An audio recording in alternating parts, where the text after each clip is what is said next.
Welcome, dear students. The current session focuses on giving new meanings to words in the new contexts. The focus of the session is to enable you to understand and critically evaluate the need for giving new meanings in the new socio-cultural context of the times where these words were introduced.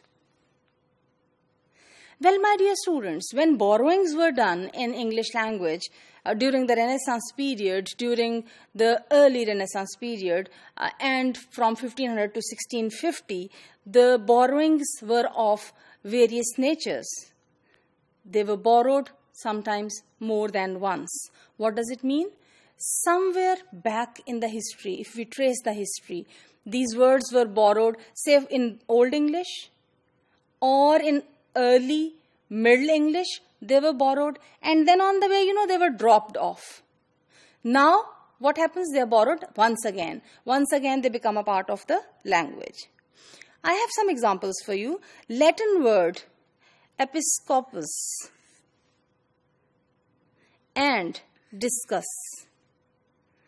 They were in Old English as bishop and dish.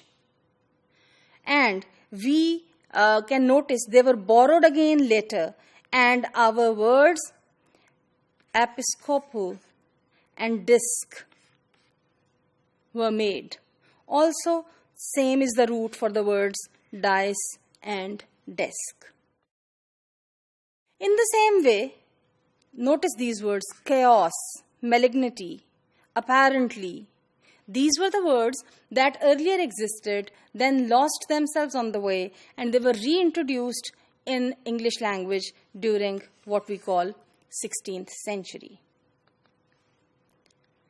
My dear students, I would give you an example of the use of a word by Gower. Gower used the word intelligence. And, the word was used in the 15th century occasionally. And then later on, in The Governor, that was the first book on education by Eliot, he wrote this book, he says, intelligence is now used for an elegant word where there is mutual treaties or appointments, either by letters or message. So, he gave an approval, kind of an approval of the use of the word. Now, what happens when a word for the first time comes into the language, and what happens when its entry is for the second time? All right, when the word comes for the second time, there are two possibilities. One is that it retains the meaning that was already associated with it when it came in the language for the first time.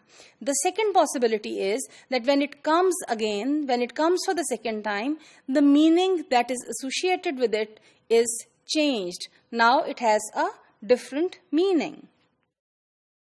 Which one of these kind of borrowings are significant? Well, I would say both of them are equally significant. There is no difference in terms of significance.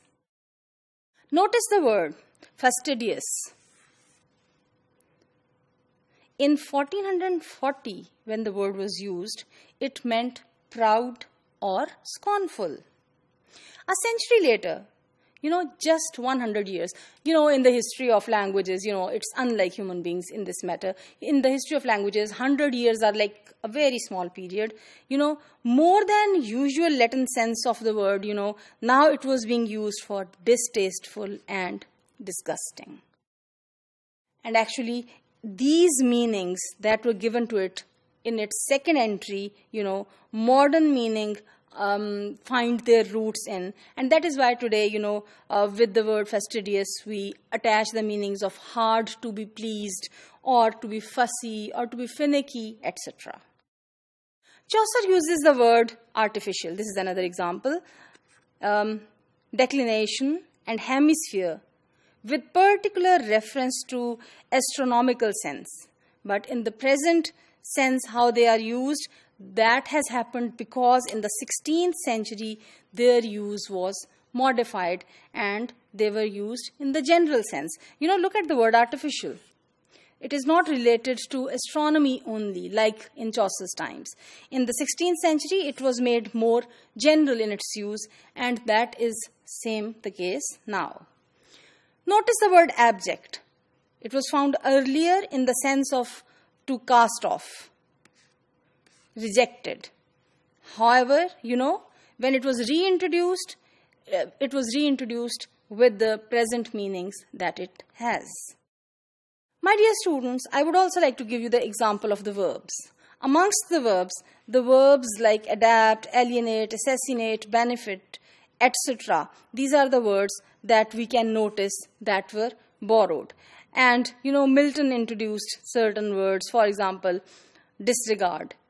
Also, we have a long list of words here at the screen that you can see. And, Sydney introduced some of these words. So, these words were brought back during the 16th century. Most of the times they were given new meanings according to the new situations, according to the new context. However, sometimes old meanings were retained for them.